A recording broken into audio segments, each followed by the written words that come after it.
आजकल एक खबर सबसे ज्यादा जेर बहस है, वो है धार्मिक स्थलों में चढ़ावे की चोरी की। आस्था पर चोट और चोरों की चांदी।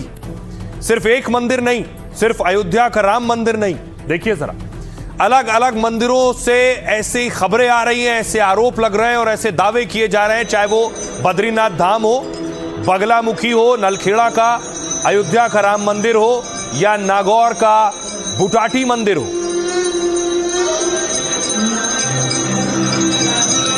इन सभी जगह पर चढ़ावा चोरी की खबरें सामने आई हैं जो हिला देने वाली हैं। लेकिन इसके साथ ही एक और बड़े मंदिर, वैष्णो देवी मंदिर, लोगों का बड़ा और भक्तों की बड़ी भीड़ वहां पहुंचती है वैष्णो देवी मंदिर में। वैष्णो देवी में भी चढ़ावा चोरी की खबर सामने आ रही है।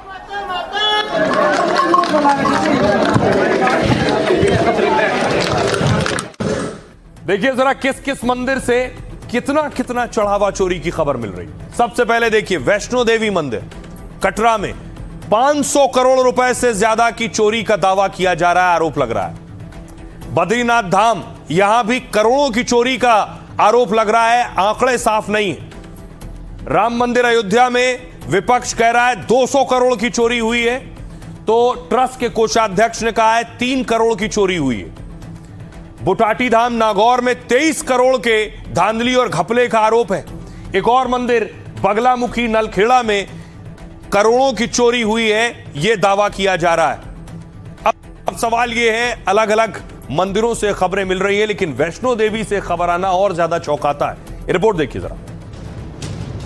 क्या मंदिर मंदिर लुटेरे पहुंच गए हैं? पहले राम मंदिर में चढ़ावा चोरी की खबर से देश सन्न रह गया और अब वैष्णो देवी के दरबार में चांदी चोरी का बड़ा खुलासा हुआ है। खबर है कि वैष्णो देवी को मिले चढ़ावे में 500 करोड़ की चांदी नकली मिली है। जिस वैष्णो मंदिर को देवी का सबसे पवित्र धाम माना जाता है और जिस वैष्णो देवी की यात्रा पर साल भर आम से लेकर खास हस्तियों की कतार लगी रहती है, वहाँ इतनी बड़ी हेरफेर और धोखाधड़ी कैसे हो गई? किसके इशारे पर आस्था से खिलवाड़ हो रहा है और कैसे बड़े बड़े धार्मिक स्थलों पर चोरी की चांदी है? तो वैष्णो देवी से चौंकाने वाला मामला सामने आया है। राम मंदिर के बाद वैष्णो देवी के चढ़ावे पर बड़ा खुलासा हुआ है। वैष्णो देवी के चढ़ावे में 500 करोड़ की नकली चांदी मिलने का दावा है और नकली चांदी मिलने का यह मामला अब अदालत तक पहुंच गया। जम्मू कोर्ट ने 29 जुलाई तक सभी रिकॉर्ड और सबूत पेश करने को कह दिया है। वैष्णो देवी दरबार में नकली चांदी का मामला एक वकील दीपक शर्मा ने उठाया। वकील दीपक ने मंदिर के चढ़ावे में हेरफेर और भारी गबन की शिकायत की। आरोप लगाया कि चढ़ावे में मिली 20 टन यानी 200 किलो चांदी में मिलावट है। वैष्णो देवी श्राइन बोर्ड ने 20 टन चांदी को गलाने के लिए दरअसल सरकारी टकसाल भेजा था। जो चांदी चढ़ावे पे आती है वो टकसाल भेजी जाती है गलाने के लिए। जांच में यह पता चला कि इसमें सिर्फ 5% चांदी है, 95% तो सस्ती धातु और लोहा है। मतलब चढ़ावे में मिली जिस चांदी की कीमत 550 करोड़ बताई जा रही थी, वैष्णो देवी के चढ़ावे में मिली उस चांदी की असली कीमत सिर्फ 30 करोड़ रुपए निकली। अब जांच की जा रही है कि श्रद्धालुओं तक मिलावटी चांदी कैसे पहुंची। क्या मंदिर के आसपास नकली चांदी बेचने वाला कोई संगठित नेटवर्क चल रहा है या फिर चढ़ावे में मिली चांदी से बाद में किसी स्तर पर कोई हेरफेर हुई है? क्या प्रशासनिक अधिकारियों ने जानबूझकर इस चोरी और हेरफेर को होने दिया? आरोप है कि क्राइम ब्रांच श्रीनगर से जम्मू तक एक्शन के लिए मंजूरी लेती रही, जबकि वो खुद एफआईआर दर्ज कर इतने बड़े चोरी के केस की कार्रवाई कर सकती थी। क्या इसलिए अदालत ने रिकॉर्ड और रिपोर्ट के साथ जांच अधिकारी को बुलाया है? सुनिए जरा याचिकाकर्ता इस मामले में क्या कुछ कह रहे हैं और एसपी वैद्य क्या कह रहे हैं, पूर्व डीजीपी जम्मू कश्मीर। कोर्ट ने जो है वो एक रुख सख्त जो है अख्तियार किया है और कहा है कि जो क्राइम ब्रांच का आयु होगा वो आने वाली 29 तारीख को कोर्ट में पेश होगा और जितना भी इससे संबंधित रिकॉर्ड है, रेलेवेंट रिकॉर्ड इस मैटर का जो भी उन्होंने किया वो लेकर पेश होगा। मामला बहुत गंभीर है, ये केवल पैसे का नहीं रहा, ये आस्था है। देखिए मैं ये ऐसा समझता हूँ कि जब तक आपकी और मेरी जेब में जो पैसा है वो हमारी पर्सनल प्रॉपर्टी है।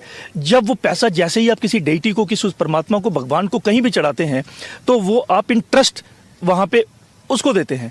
तो जब उसका दुरुपयोग होता है तो ब्रीच ऑफ ट्रस्ट है, वो आपकी आस्था के साथ भी ब्रीच है और इसका इन्वेस्टिगेशन तो होना ही चाहिए कि ये कैसे हुआ। मुझे लगता है सीजीएम साहब ने जो क्राइम ब्रांच को तलब किया है वो इसका संज्ञान लेंगे और इसमें पूरी इन्वेस्टिगेशन का ऑर्डर करेंगे। कोई भी इसको इन्वेस्टिगेट करना चाहिए और तह तक जाना चाहिए। इसमें जो चांदी इकट्ठी हुई है आफ्टर ऑल उसकी इन्वेंट्री बनी होगी, पता चले कि क्या लोगों ने नकली चांदी चढ़ाई है या जो इसको हैंडल कर रहे थे उनके लेवल पे कोई गड़बड़ हुई है। अब सोचिए जरा, वैष्णो देवी में हजारों लोग पहुंचते हैं दर्शन करने के लिए, पूरी श्रद्धा और आस्था के साथ चढ़ावा चढ़ाते हैं, दान देते हैं, उसमें अगर चोरी हो रही है तो कितना बड़ा पाप और छल है। वैष्णो देवी मंदिर देश का 5वां सबसे अमीर मंदिर है, गहरी आस्था और आध्यात्मिक मान्यता के लिए मशहूर है। इसे 108 महाशक्ति पीठों में से सबसे खास माना जाता है। मान्यता है कि यहां पर माता सती का मस्तक यानी सिर गिरा था। वैष्णो देवी मंदिर की मुख्य गुफा में माता की कोई मूर्ति नहीं बल्कि 3 प्राकृतिक पत्थर हैं जिन्हें पिंडियां भी कहते हैं। कटरा से 13-14 किलोमीटर की खड़ी चढ़ाई पर चलकर यहां पहुंचते हैं। करीब 5000 फीट की ऊंची पहाड़ी तक पहुंचना मुश्किल होता है, लेकिन हर साल 80 लाख से 1 करोड़ भक्त वैष्णो देवी दरबार पहुंचते हैं। इस बार जून महीने तक ही वैष्णो देवी में 50 लाख से ज्यादा श्रद्धालु आ चुके हैं और इसके पीछे माता वैष्णो देवी श्राइन बोर्ड के इंतजाम को भी अहम माना जाता है, जो भीड़ संभालने से लेकर भक्तों के रहने और यात्रा का इंतजाम देखते हैं। भक्तों से मिले दान और चढ़ावे का इस्तेमाल भी वैष्णो देवी श्राइन बोर्ड करता है। वो इस पैसों से यात्रियों की सुविधा और सामाजिक कल्याण के काम करता है। जम्मू कश्मीर के उपराज्यपाल इसके अध्यक्ष होते हैं और साथ में 10 सदस्य होते हैं। जिस ट्रस्ट और यात्रा पर करोड़ों की आस्था है वो भी अब सवालों के घेरे में है। सुनिए जरा इस आरोप के बाद सियासतदान क्या कह रहे हैं। आस्था का विषय जब भी होता है, उस आस्था के विषय के अंदर अगर कहीं पर भी कोई भी अगर ऐसी चीज अगर सामने आती है तो पूरी तरह से जांच होनी चाहिए। दूध का दूध और पानी का पानी होना चाहिए। जो लोग भी यहाँ पर चंदा चढ़ाते हैं उनको पूरा हक है जानने का। तो मुझे लगता है जब भी हमारे देश के अंदर आज भी अगर आप देखिए कानून सबसे ऊपर है। आप भी आज भी 2 इंसान अगर सड़क में लड़ते हैं तो कहते हैं I will take you to court. इसलिए हमें पूरी तरह से भरोसा है खुद ब खुद सबके सामने आ जाए। श्राइन बोर्ड में जो चांदी का घोटाला हुआ है, 550 करोड़ रुपए के करीब की चांदी और पता चलता है कि 30 करोड़ रुपए की रह गई, ये बड़ा दुर्भाग्यपूर्ण है। और एलजी मनोज सिन्हा साहब श्राइन बोर्ड के चेयरमैन हैं, उनको संज्ञान लेना चाहिए। जल्द से जल्द उनको इसके ऊपर इंक्वायरी करवानी चाहिए, एफआईआर होनी चाहिए। माँ वैष्णो देवी पे हर श्रद्धालु की एक श्रद्धा है। जब कहीं ऐसी कोई बात आती है तो श्रद्धालु का मन भी डगमगा जाता है। इसलिए जल्द से जल्द इंक्वायरी करके दूध का दूध और पानी का पानी हो जाना चाहिए। आने वाले समय के अंदर, भविष्य के अंदर भी ऐसी कोई बात ना आए, इसके ऊपर भी कोई ठोस कदम उठा लेने चाहिए। अब देखिए जरा, दरअसल मंदिरों में करोड़ों रुपया चंदा और दान और चढ़ावा आता है। अलग अलग मंदिरों में कई 100 करोड़ रुपया का चढ़ावा आता है और उन्हीं मंदिरों में क्या चोरी और किसी तरह से धांधली हो रही है। देखिए, तिरुपति बालाजी में 1600 करोड़ रुपए का चढ़ावा हर साल आता है। शिरडी मंदिर में 600 करोड़ रुपए का चढ़ावा आता है। पद्मनाभ मंदिर में 500 करोड़ रुपए का दान आता है। वैष्णो देवी में भी लगभग 500 करोड़ रुपए का दान हर साल आता है। सोना चांदी भी इसमें शामिल है। सावलिया सेठ में भी 300 करोड़ का दान और चढ़ावा आता है। राम मंदिर में भी लगभग एक साल में 150 करोड़ का दान और चढ़ावा आता है। और राम मंदिर में चढ़ावा चोरी के बाद सियासत भी तेज हो गई है, क्योंकि अयोध्या उत्तर प्रदेश में और उत्तर प्रदेश में 27 में चुनाव है। ये तस्वीर आप देख रहे हैं, कांग्रेस प्रोटेस्ट कर रही है, प्रदर्शन कर रही है अलग अलग राज्यों में।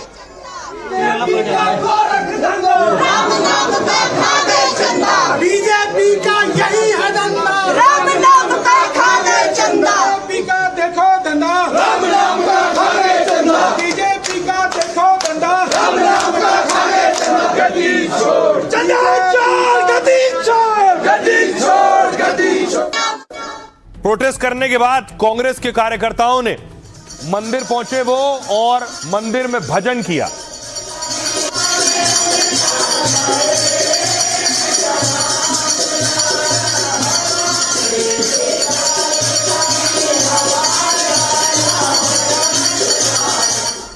शिमला के अलावा कुल्लू में भी कांग्रेस के कार्यकर्ता मंदिर में भजन कर रहे थे, हनुमान चालीसा का पाठ कर रहे थे।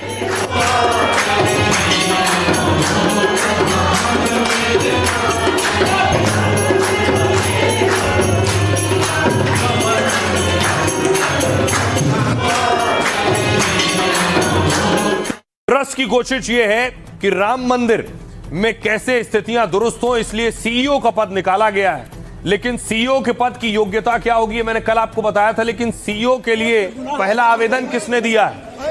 पहला आवेदन दिया है अमिताभ ठाकुर ने, और पिछले दिनों अमिताभ ठाकुर को पुलिस ने गिरफ्तार किया था। ये तस्वीर देख रहे हैं, अमिताभ ठाकुर पुलिस उठा ले गई थी और इन्होंने ही अब राम मंदिर के सीईओ पद के लिए आवेदन दिया है।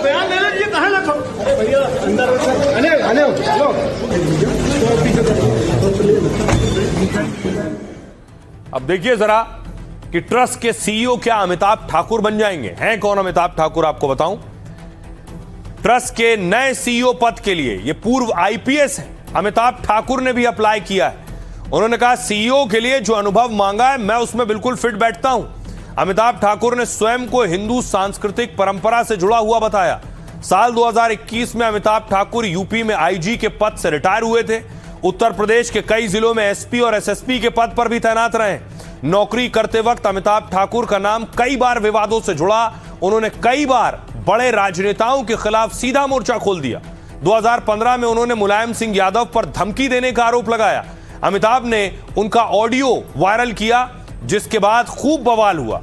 2021 में सरकार ने उन्हें नौकरी के लिए अनफिट पाया और रिटायर कर दिया। वो मजाकिया लहजे में खुद को जबरिया रिटायर आईपीएस कहते हैं। उन्हें पिछले साल दिसंबर में एसआईटी ने धोखाधड़ी मामले में गिरफ्तार किया था। यूपी पुलिस एसआईटी ने उन्हें ट्रेन से जाते वक्त शाहजहांपुर से पकड़ा था। उन पर आरोप था कि उन्होंने देवरिया में एसपी रहते हुए पद का दुरुपयोग किया है और फर्जी दस्तावेजों के जरिए औद्योगिक प्लॉट का आवंटन किया, और इस मामले में देवरिया अदालत में उनकी पेशी हुई। फिर उन्हें जेल भेज दिया गया। बाद में फरवरी में उन्हें जमानत मिल गई, जिसके बाद वो रिहा हो गए। वही अमिताभ ठाकुर अब सीईओ के लिए आवेदन दे रहे हैं। सुनिए क्या कह रहे हैं। स्वयं को प्रथम दृष्टया राम जन्मभूमि ट्रस्ट द्वारा विज्ञापित चीफ एग्जीक्यूटिव ऑफिसर के पद के लिए बताई गई अर्हताओं के अनुरूप पाते हुए मैंने आज सीईओ पद के लिए आवेदन प्रस्तुत किया है। ये सारे कामों को निगरानी से व्यवस्थित देखने के लिए कॉम्पिटेंट अथॉरिटी कोई चाहिए, उसी का नाम सीईओ होता है। तो किस प्रकार का सीईओ रखा जाए और उनके हाथ में ये सारा काम सौंप दिया जाए, यह हम लोगों का आग्रह गत 2-2.5 वर्षों से रहा है। वो हो नहीं पाया, लेकिन अब हम उसको करेंगे। चंपत राम जी कहाँ चंपत हो गए? उनको जेल के पीछे क्यों नहीं भेजा गया? याद रखें, राम भक्त की बहुत परीक्षा न लें। जिस तरीके से नई दिल्ली बचा रहा है इन अपराधियों को, भारत की जनता इन्हें कभी माफ नहीं करेगी। तो पहले सीईओ तो बाद में बनेगा, पहले इन दोषियों को सजा तो दो। हम इन्हें जेल में देखना चाहते हैं। जो माननीय उच्चतम न्यायालय के संज्ञान में है, माननीय उच्चतम न्यायालय ने कार्रवाई शुरू की है, तो अब कोई अग्रिम कार्रवाई करने का न कोई मतलब है, न कोई औचित्य है, न उसमें कोई वैधानिकता है। श्री राम जन्मभूमि मंदिर तीर्थ स्थान का ये विषय है, उनका अधिकार है, और अगर अपने वहाँ की प्रबंध व्यवस्था को चुस्त दुरुस्त कराने के लिए वो कोई कड़े कदम और पारदर्शी कदम उठाते हैं, तो वो स्वागत योग्य है। जहां एक तरफ बात हो रही है कि मंदिरों का चढ़ावा चोरी हो रहा है, वहां मौलाना बरेलवी आज सामने आए और मौलाना बरेलवी ने कहा कि मंदिरों का दान और चढ़ावा तो कुछ नहीं, वक्फ की संपत्ति में क्या चोरी है, ये जांच करवाइए। मुख्यमंत्री योगी आदित्यनाथ जी आजकल अपनी सभाओं में वक्फ में करप्शन को लेकर के बार बार बातें कर रहे हैं। तो इस सिलसिले में मैंने मुख्यमंत्री जी को कार्रवाई करने के लिए एक पत्र लिखा है, क्योंकि वक्फ का। अब देखिए मौलाना बरेलवी क्या कह रहे हैं, और आखिर वक्फ बोर्ड में राम मंदिर से भी बड़ा घोटाला हुआ है, वो ये दावा कर रहे हैं। यूपी वक्फ बोर्ड में राम मंदिर से बड़े घोटाले का दावा है। यह दावा ऑल इंडिया मुस्लिम जमात के मौलाना शहाबुद्दीन रिजवी ने किया। उन्होंने सीएम योगी को पत्र लिखकर वक्फ बोर्ड घोटाले की जांच की मांग की। उन्होंने कहा अगर सही जांच हुई तो राम मंदिर से बड़ा घोटाला हो जाएगा।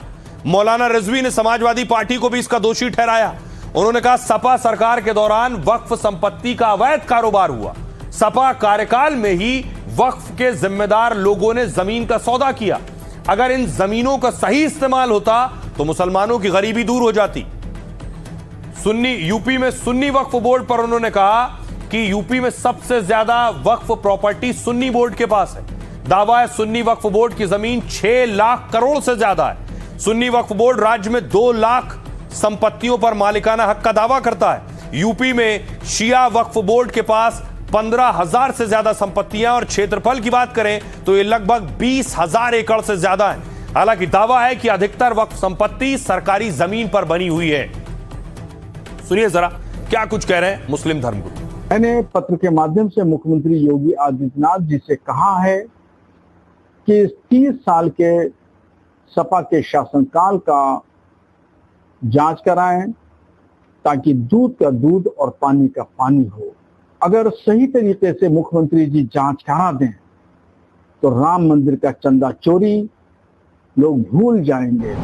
उत्तर प्रदेश के मुख्यमंत्री जी से क्या रिटायर्ड जजेस, रिटायर्ड आईएएस की एक ऐसी कमेटी बनाए जो कमेटी बाकायदा वक्फ को वाकिफ की मंशा के हिसाब से चलाएं और इन नाकारा वक्फ बोर्ड में बैठे हुए लोगों को बाकायदा वक्फ बोर्ड से बाहर करें। अगर मौलाना को मालूम है कि वक्फ में घोटाला हुआ है तो घोटाला कहाँ हुआ है उसका वो सबूत दे और सरकार हमारे यहाँ माननीय योगी जी की बहुत सक्षम है, वो ढूंढ के निकाल लेगी। मस्जिद में कभी खरीदी जाती है ना बेची जाती है, ना कब्रिस्तान कभी खरीदे बेचे जाते हैं और ना दरगाहों में इस किस्म का कोई काम होता है। तो लिहाजा इस तरीके के इल्ज़ाम तलाशी करना बेबुनियाद और बेमानी। जितने भी दरगाह हैं, जितने भी वक्फ बोर्ड की जमीन है, इनमें इतना घोटाला हुआ है, इतना चोरी हुआ है, मैं इसको लेकर के अखिलेश यादव सवाल नहीं उठाएंगे, राहुल गांधी सवाल नहीं उठाएंगे, क्योंकि ये लोगों को तो राम मंदिर चढ़ावा चोरी को लेकर के सवाल उठाने का इनका फायदा है चुनावी। मुझे विश्वास है कि पूज्य योगी आदित्यनाथ जी के नेतृत्व में वक्फ बोर्ड में जो भी घोटाला हुआ है उसको उजागर करने का काम किया जाएगा, उच्च स्तरीय जांच कराया जाएगा, उसमें जो भी दोषी पाए जाएंगे उसके ऊपर न्याय संगत विधि संगत दंडात्मक कार्रवाई की जाए, यही हम लोग अपील करता हूं।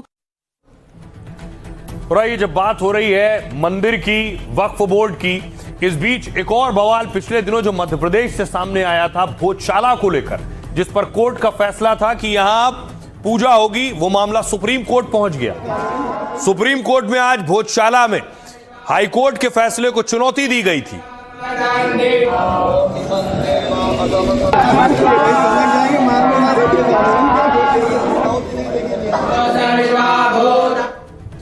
देखिए सुप्रीम कोर्ट में क्या हुआ। भोजशाला में नमाज पढ़ने को लेकर सुप्रीम कोर्ट में सुनवाई हुई।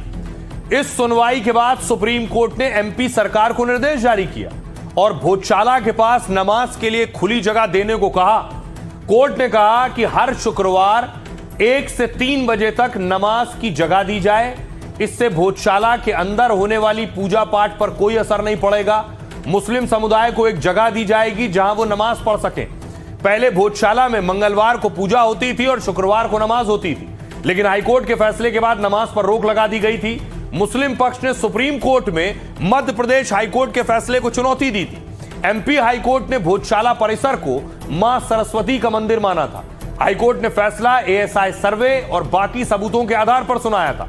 मुस्लिम पक्ष ने इसे चुनौती देते हुए वर्शिप एक्ट 1991 का हवाला दिया।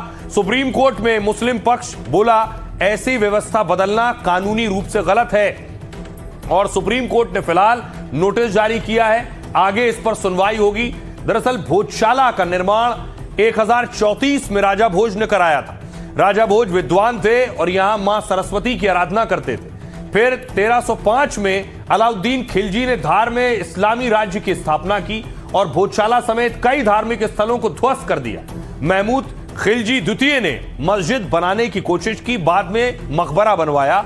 इसके बाद से भोजशाला में विवाद होते रहे, लेकिन पूजा और नमाज जारी रही। सुनिए जरा सुप्रीम कोर्ट के इस आदेश के बाद क्या कुछ कह रहे हैं हिंदू पक्ष। जो भोजशाला का 4 SLP माननीय सर्वोच्च न्यायालय में सूचीबद्ध था सुनवाई के लिए, उन तमाम SLP पे आज माननीय सर्वोच्च न्यायालय ने नोटिस जारी किया है सारे विपक्ष के लोगों को। साथ ही साथ यह भी कहा है कि अग्रिम एज ए इंटरिम मेजर जो भोजशाला परिसर से सटा हुआ अगर कोई खाली जगह है तो वहां मुसलमानों को जुम्मा की नमाज अदायगी के लिए जगह मुहैया करा जाए, इसके लिए उन्होंने प्रशासन को आदेशित किया है। साथ ही साथ ये भी कहा है कि कोई भी स्ट्रक्चरल चेंज जब तक अगर करना हो ASI को या गवर्नमेंट को तो उसके लिए उन्हें माननीय सर्वोच्च न्यायालय से अनुमति लेनी होगी। जुलाई के तीसरे सप्ताह में पूरे मामले को सूचीबद्ध करने का आदेश दिया ताकि इस मामले का डे टू डे बेसिस पे हियरिंग हो। कोई भी पार्टी है, पक्ष हैं, उनको सबको नोटिस जारी करा है तथा माननीय न्यायालय द्वारा किसी को भी स्टे देने से इनकार कर दिया गया है। नमाज के लिए प्रत्येक शुक्रवार 1 बजे से 3 बजे तक का समय निर्धारित किया गया है इसमें, और ASI को एक डायरेक्शन और दिया है कि इसमें आप बिना न्यायालय की अनुमति के कोई भी परिवर्तन नहीं करेंगे। कोर्ट ने जो हाईकोर्ट ने निर्णय दिया था कि भोजशाला मंदिर है, आज भी उसको यथावत है। बाकी समय के साथ जो निर्णय दिया है कोर्ट ने निर्णय स्वागत है, लेकिन भोजशाला मंदिर था, मंदिर है, मंदिर है। और आइए भोजशाला के बाद खबरों में आगे बढ़ते हैं। खबर दिल्ली से है। देश की राजधानी दिल्ली में दंगा हुआ और इस दंगे मामले में एक बड़ा फैसला आया। फैसले में ताहिर दोषी करार दिए गए, लेकिन इस पर सियासत भी होने लगी और सियासी उबाल शुरू हो गया। तस्वीर मैं आपको दिखाऊं, ये वो तस्वीर है जब ताहिर को सजा सुनाई गई, दोषी करार दिया गया जब ताहिर को, उसके बाद कोर्ट से बाहर निकला ताहिर हुसैन। समझ में नहीं आ रही बात, हम तो मना कर रहे हैं तो नहीं।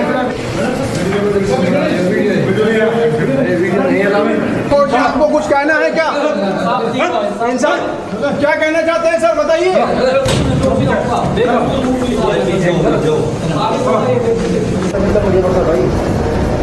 ताहिर हुसैन ने कहा कि उनके साथ न्याय नहीं हुआ, वो बेगुनाह है। दूसरी तरफ आप देख रहे हैं अंकित शर्मा की तस्वीर, IB अफसर जिनकी हत्या में दोषी करार दिया गया है ताहिर। आपको कुछ कहना है क्या? रही आपको बताऊं कोर्ट में क्या कुछ हुआ, किन सबूतों के आधार पर ताहिर को दोषी करार दिया गया। दिल्ली दंगा मामले में ताहिर हुसैन को दोषी ठहराया गया है, उसके साथ ही 6 और आरोपियों को भी कोर्ट ने दोषी करार दिया है। 2020 में उत्तर पूर्वी दिल्ली में दंगे में अंकित शर्मा की हत्या हुई। IPC की धारा 302 समेत कई धाराओं में दोषी ठहराया गया। कोर्ट ने उसे धर्म के नाम पर शत्रुता फैलाने का दोषी बताया, दंगा और बलवा करने, घातक हथियार रखने का दोषी पाया। 2020 में CAA के विरोध में दिल्ली में दंगे हुए। IB अफसर अंकित शर्मा घर से निकलने के बाद लापता हो गए थे। बाद में उनका शव एक नाले से बरामद किया गया और इस दंगे में दिल्ली में कुल 53 लोगों की मौत हुई। ताहिर हुसैन को आम आदमी पार्टी ने निष्कासित कर दिया। उसके बाद 23 जुलाई को सजा पर सुनवाई होगी। कपिल मिश्रा जो पहले आम आदमी पार्टी में रहे हैं, फैसले के बाद केजरीवाल पर जोरदार हमला किया। कपिल मिश्रा ने कहा ताहिर हुसैन इस साजिश में सिर्फ एक एक्टर है, इसके डायरेक्टर तो कोई और है, मास्टरमाइंड कोई और है।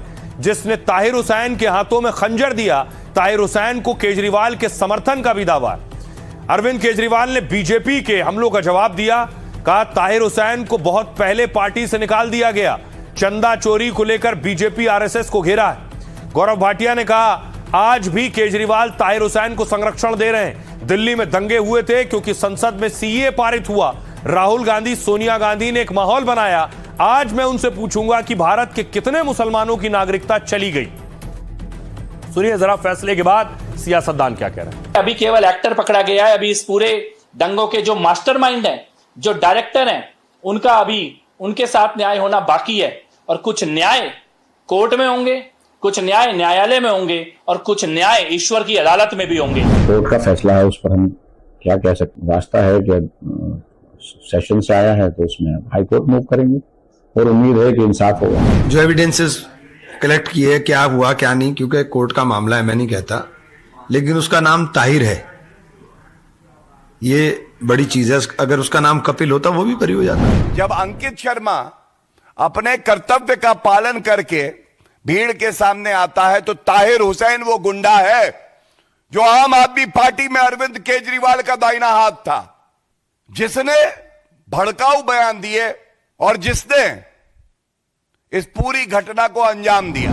और यही ताहिर हुसैन के ऊपर जिस प्रकार से अरविंद केजरीवाल के पूरे गैंग ने बचाव को भी कोशिश करने की कोशिश की थी, ये बताता है कि अरविंद केजरीवाल हिंदू विरोधी थे। और आज जब वो कन्विक्ट हो गए हैं, दोषी करार दिए गए हैं, तो अरविंद केजरीवाल क्या देश से माफी मांगेंगे? दिल्ली में जब दंगा हुआ उस वक्त ताहिर हुसैन कहां थे? ताहिर हुसैन की तस्वीर सामने आई, देखिए। ताहिर हुसैन का ये वो वीडियो है जिस वक्त ताहिर हुसैन अपने घर की छत पर थे।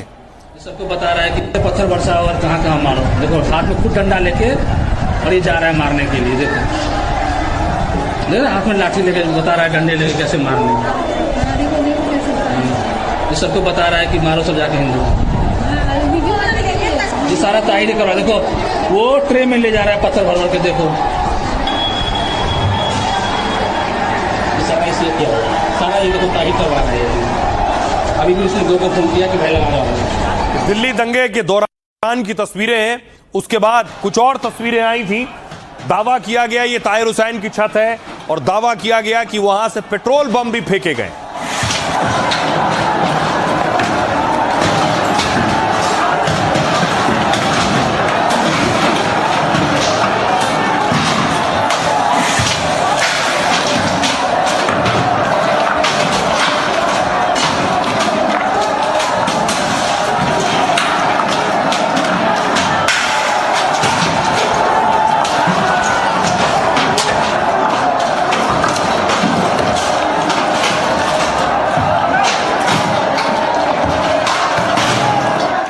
और उसके बाद ताहिर हुसैन ने खुद एक वीडियो बनाया था उस दंगे के वक्त। सुनिए क्या कहा था। मेरे लेफ्ट और राइट दोनों तरफ नाम ताहिर हुसैन है और मैं निगम पार्षद हूँ नेहरू विहार वार्ड विधानसभा मुश्ताबाद से। इस वक्त आप देख रहे हैं मेरे लेफ्ट और राइट दोनों तरफ आग लगी हुई है। लगभग 1:30 बजे से यहाँ दंगा ही दंगा सड़कों पर कर रहे हैं और लगातार पुलिस को कॉल करने के बाद भी, 100 नंबर पर कॉल करने के बाद भी, तमाम SHO साहब को थाने में संपर्क करने के बाद भी अभी तक यहाँ कोई पुलिस फोर्स नहीं पहुंची है। कई घंटों से यहाँ दंगाई अपना आतंक मचा रहे हैं और मेरे जो नीचे मेरा मेन गेट है, जो फाटक है मेन गेट का, उस गेट को तोड़ के भी जबरदस्ती अंदर घुस के लोग छुप कर चढ़ चुके हैं, जिसकी वजह से हालात और बिगड़ते जा रहे हैं। मेरी अपील है इस वीडियो के माध्यम से कि तुरंत यहाँ पुलिस फोर्स को भेजा जाए और इस दंगे को कंट्रोल किया जाए। स्थिति बहुत बिगड़ती जा रही है और अब तो हालात ये बन चुके हैं कि आपस में दोनों तरफ से फायरिंग भी स्टार्ट हो गई है। जान माल का हर तरह का खतरा हो रहा है। पुलिस को तुरंत इस पे कंट्रोल करना चाहिए। नाम ताहिर हुसैन। तो ताहिर का उस वक्त का वीडियो है। ताहिर पर आरोप लगा कि IB अफसर अंकित शर्मा की हत्या में वो शामिल था। खबरों में आगे बढ़ते हैं। आज की एक और बड़ी खबर है लश्कर की ट्रेनिंग। क्या है लश्कर का प्लान? एक एक्सक्लूसिव वीडियो NDTV के पास हाथ लगा है कि लश्कर आतंकियों को कैसे तैरने की ट्रेनिंग दे रहा है। ये देख रहे हैं पानी के बीच आतंकी ट्रेनिंग ले रहे हैं तैरने की।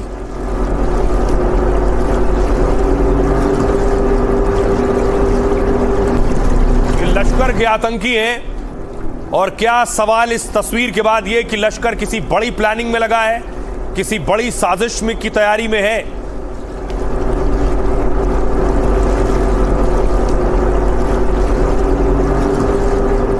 और इनको ट्रेनिंग देने वाला कमांडर, उसकी तस्वीर भी सामने आई है जो भाषण दे रहा है वहां आतंकियों के बीच। आपको बताइए हालात बहुत अच्छे आ रहे हैं इंशाल्लाह। आइंदा आने वाला जो वक्त है, आपने ये पानी की तैयारी की है।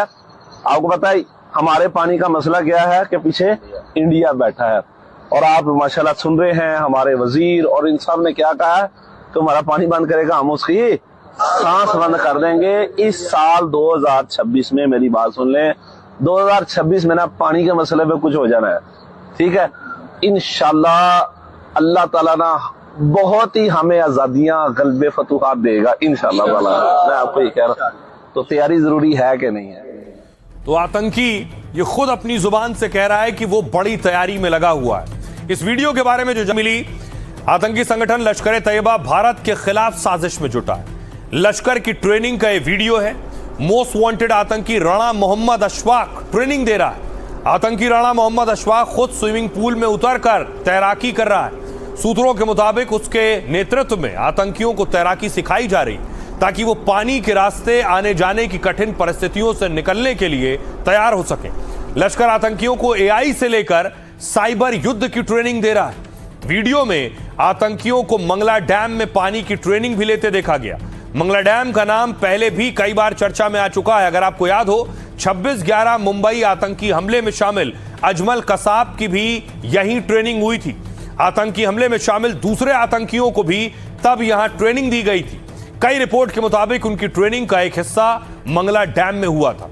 यहां समुद्री रास्ते से घुसपैठ, पानी के जरिए लक्ष्य तक पहुंचने की ट्रेनिंग दी जाती है। ट्रेनिंग के इस वीडियो पर सुरक्षा एजेंसियों की भी नजर है। ट्रेनिंग का मकसद प्रशिक्षित आतंकियों की एक टीम तैयार करना जो किसी भी तरह के नापाक मिशन को अंजाम दे सके। इसके साथ ही लश्कर अब महिलाओं को भी ट्रेनिंग दे रहा है। स्किल डेवलपमेंट के नाम पर आर्टिफिशियल इंटेलिजेंस की ट्रेनिंग दी जा रही है। आतंकी राणा मोहम्मद अशफाक ने कहा था, दुश्मन तकनीक के मामले में काफी आगे, इसलिए मुजाहिदों को भी आधुनिक तकनीक सीखनी होगी। सुनिए जरा आतंकी को क्या कह रहा है।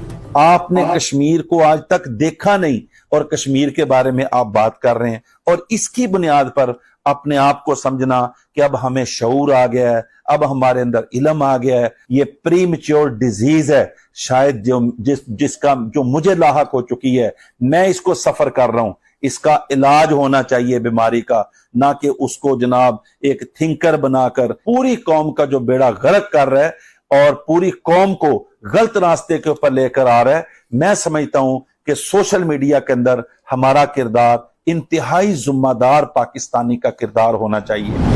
जब तक सांस रहेगी इंशाल्लाह इस मुल्क की खिदमत करेंगे इंशाल्लाह, और जितना हो सका यूथ को, अभी अल्हम्दुलिल्लाह शोभा हमारा यूथ है, तो जितना हो सका यूथ को बासलाहियत बनाएंगे इंशाल्लाह। एक जज्बा मिला है कि इंशाल्लाह इनकी टीम के साथ मिलके हमें भी यूथ के लिए काम करना है, और हम भी इंशाल्लाह इसी तरह अपने वतन अजीज पाकिस्तान के लिए कुछ बड़ा करके जाएंगे।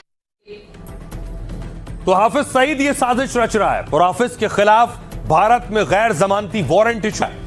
पहलगाम हमले के मास्टरमाइंड हाफिज सईद के खिलाफ वारंट। एनआईए की चार्जशीट में हाफिज पर पहलगाम की साजिश का आरोप लगा। इसके बाद जम्मू की स्पेशल कोर्ट ने गैर जमानती वारंट जारी किया है। कोर्ट ने कहा, निष्पक्ष जांच के लिए हाफिज को हिरासत में लेकर पूछताछ जरूरी है। एनआईए ने पहलगाम हमले को लेकर सप्लीमेंट्री चार्जशीट दाखिल की है और बैसरन घाटी में हुए आतंकी हमले की साजिश हाफिज सईद ने रची थी। एनआईए ने हाफिज पर भारत के खिलाफ जंग छेड़ने का आरोप लगाया। आतंकवादियों ने पहलगाम में धर्म पूछकर लोगों की हत्या की। पहलगाम में आतंकी हमले में 26 टूरिस्ट मारे गए। इसके बाद भारत ने पाकिस्तान और पीओके में हमला किया। पहलगाम हमले में शामिल 3 आतंकी अब तक ढेर कर दिए गए। आतंकियों का हैंडलर सैफुल्ला उर्फ लंगड़ा अभी जिंदा है। एजेंसियों ने उस पर 10 लाख का इनाम घोषित किया है। एनआईए ने हाफिज पर भारत के खिलाफ जंग छेड़ने का आरोप लगाया है। 26/11 हमले का मास्टरमाइंड भी हाफिज सईद है।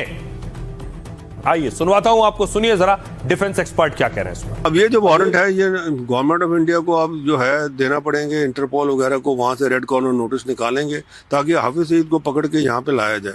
पर ये ऐसे होगा नहीं, क्योंकि पाकिस्तान ने हमेशा डिनाई किया है कि जनाब ये हमारे इधर तो है ही नहीं।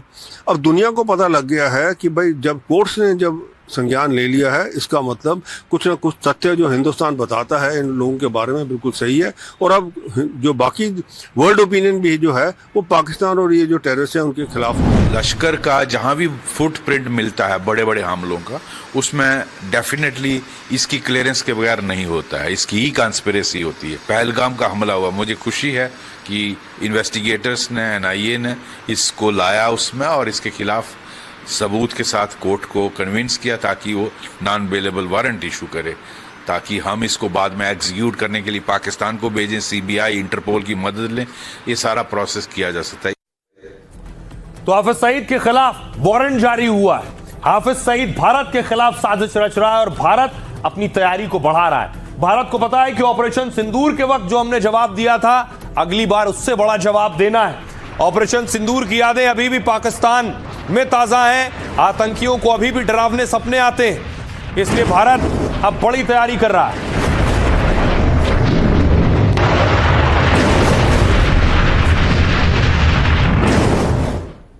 देखिए जरा दुश्मनों से, खासतौर से पाकिस्तान जैसे दुश्मनों से निपटने के लिए भारत की तैयारी क्या है। ऑपरेशन सिंदूर के बाद भारत ने रिकॉर्ड डिफेंस डील की है। 14 महीनों में करीब 10 लाख करोड़ के रक्षा समझौते किए। इस डील का मकसद लंबी जंग के लिए तैयार रहना है। सेना अब सीमित जवाबी कार्रवाई की तैयारी नहीं कर रही है, बल्कि लंबी और कई मोर्चे पर एक साथ जंग की तैयारी में जुटी है। अगर एक साथ जंग के कई मोर्चे खुल जाएं, उस स्थिति के लिए भारत अब तैयारी में जुटा है। डिफेंस काउंसिल ने हाल में 55 प्रस्तावों को मंजूरी दी है। इन प्रस्तावों पर करीब 10 लाख करोड़ रुपए खर्च होंगे। सारी रकम एक साथ खर्च नहीं होगी, बल्कि कई साल में अलग अलग सौदों पर यह खर्च होंगे। ऑपरेशन सिंदूर के बाद ब्रह्मोस, आकाश और नेत्र की डिमांड बढ़ गई है। करीब 21,000 करोड़ रुपए से ज्यादा के निर्यात की डील भारत ने की है। ब्रह्मोस के लिए फिलीपींस, वियतनाम के साथ, इंडोनेशिया के साथ डील हुई है। आकाश मिसाइल सिस्टम के लिए आर्मेनिया से 6,100 करोड़ रुपए की डील हुई है। भारत अब 100 से अधिक देशों को रक्षा उपकरण निर्यात करता है। इनमें अमेरिका, फ्रांस और आर्मेनिया प्रमुख हैं। सुनिए जरा, भारत बड़ी तैयारी कर रहा है। उसे पता है कि पड़ोस में चीन, पाकिस्तान जैसे देश हैं। सुनिए डिफेंस एक्सपर्ट क्या कह रहे हैं। कोई भी देश जो है अपना डिफेंस इक्विपमेंट एक्सपोर्ट करता है तो उसकी डिफेंस इंडस्ट्री बहुत बढ़ जाती है। आप इजराइल की बात देखिए, इजराइल की डिफेंस इंडस्ट्री इसलिए नहीं बढ़ी है क्योंकि वो इस्तेमाल कर रहे हैं, उनकी इंडस्ट्री बढ़ी है क्योंकि वो एक्सपोर्ट कर रहे हैं। भारत के पास स्केल है, और जब हम इस प्रकार के हथियार, क्योंकि ये बड़े रिस्ट्रिक्टेड होते हैं, ये नहीं कि भाई जिस प्रकार से आप राइफल्स खरीद रहे हैं आप मिसाइल्स खरीद सकते हैं। मिसाइल्स एक बहुत महंगा सौदा है, लेकिन जैसे ही आप इनकी सेल बढ़ जाती है तो या बाकी दूसरों देशों के साथ जाती है तो आपका डिफेंस जो इकोसिस्टम है भारत के अंदर, इसके ऊपर भी बहुत फ़र्क पड़ता है। और इसका स्पिन ऑफ इफेक्ट भी होता है क्योंकि जो आपके SMEs है जो इनको सपोर्ट करती है वो भी बढ़ जाएंगी और हमारा डिफेंस इंडस्ट्रियल बेस दिन ब दिन मजबूत होता जाएगा। कि हिंदुस्तान ने बहुत सोच समझकर ये फैसला लिया है इंडोनेशिया को। ये इसके अलावा 2 और देश है जो हमसे ब्रह्मोस खरीदने की कोशिश कर रहे हैं, ब्राज़ील और चिली। ये दोनों फ्रेंडली नेशंस हैं और हिंदुस्तान जो है बहुत बड़े पैमाने पर इनको देगा। एक ब्रह्मोस की मिसाइल की कीमत 32 करोड़ है। ऐसे में हिंदुस्तान को बहुत ज़्यादा उछाल मिलेगा।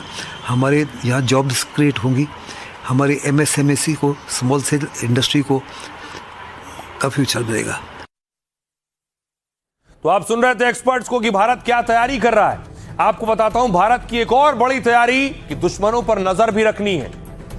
तैयारी यह है कि भारत आसमान में पहला जासूसी कवच बनाने की तैयारी में। यह है जासूसी कवच।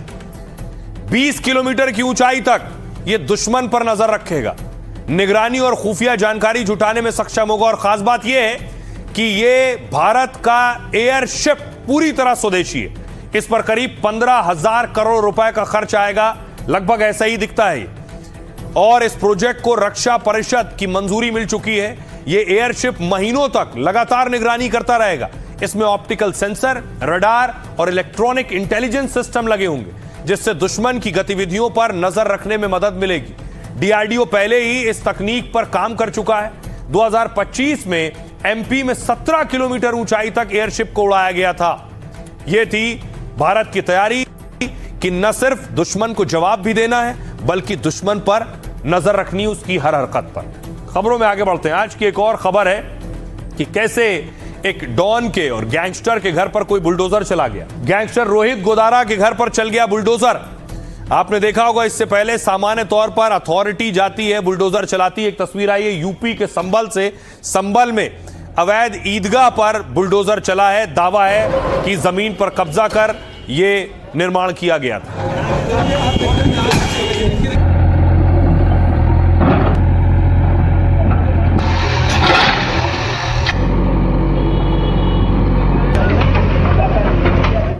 बुलडोजर एक्शन की तस्वीर उत्तर प्रदेश के मऊ से आई है। यूपी के मऊ में भी अवैध निर्माण पर बुलडोजर चला।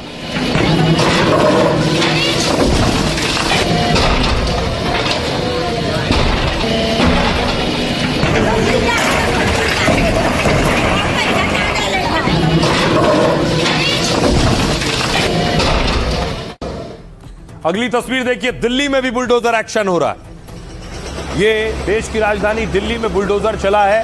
बीच सड़क पर दावा है अवैध मजार बनी हुई थी, जिसे पोकलेन मशीन से हटाया गया।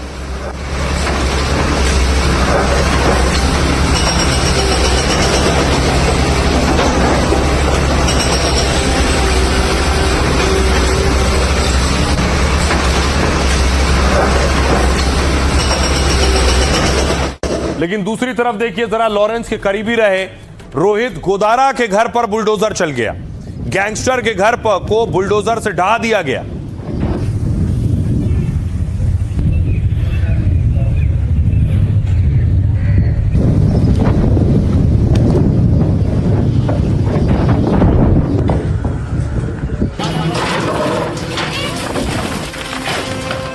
बुलडोजर का एक्शन तो बहुत देखा होगा। यूपी में, बंगाल में, असम में, गुजरात में अवैध निर्माण से अपराध तक सरकारी बुलडोजर जबरदस्त हिसाब कर रहा है। लेकिन राजस्थान में ऐसा मामला सामने आया जिसने सबको चौंका दिया। यहाँ इंटरनेशनल गैंगस्टर रोहित गोदारा के घर को कोई बुलडोजर से गिराकर फरार हो गया। रात के अंधेरे में आलीशान मकान का बड़ा हिस्सा जमींदोज कर दिया गया। अब राजस्थान की पुलिस गैंगस्टर का घर गिराने वाले की जांच पड़ताल में जुट गई है।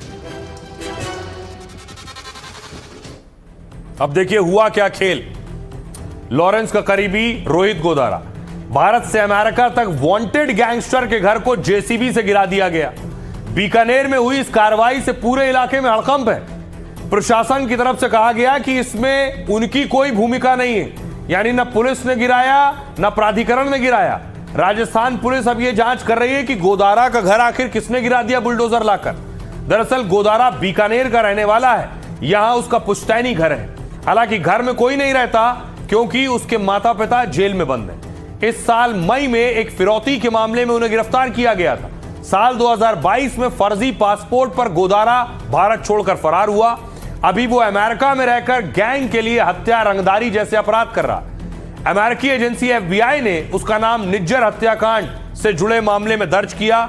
साल 2023 में कनाडा के गुरुद्वारे के बाहर निज्जर की हत्या की गई और इस हत्याकांड को लेकर भारत और कनाडा के बीच काफी तल्खी सामने आई थी।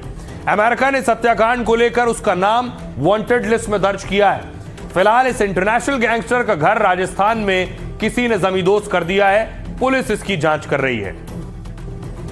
आइए खबरों में आगे बढ़ते हैं। आज की एक और बड़ी खबर है और आपको लिए चलता हूं बाढ़ बारिश का कैसे पूरी दुनिया पर असर हो रहा है, कैसे बाढ़ बारिश ग्लोबल कर रही है।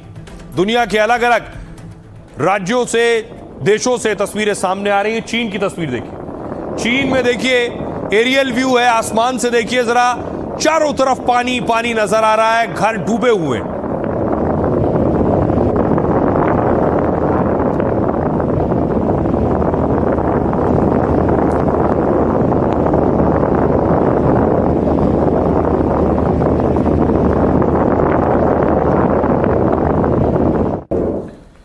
अगली तस्वीर देखिए जरा, चीन की तस्वीर है। जो लोग फंसे हुए हैं उन्हें रेस्क्यू किया जा रहा है।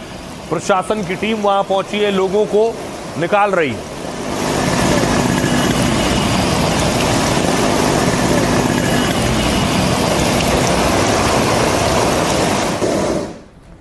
आपको नेपाल लिए चलता हूं। नेपाल में भी लगातार बारिश से देखिए जरा बाढ़ के हालात हैं। एक ढांचा किनारे बना है जो पूरा पानी में बह गया।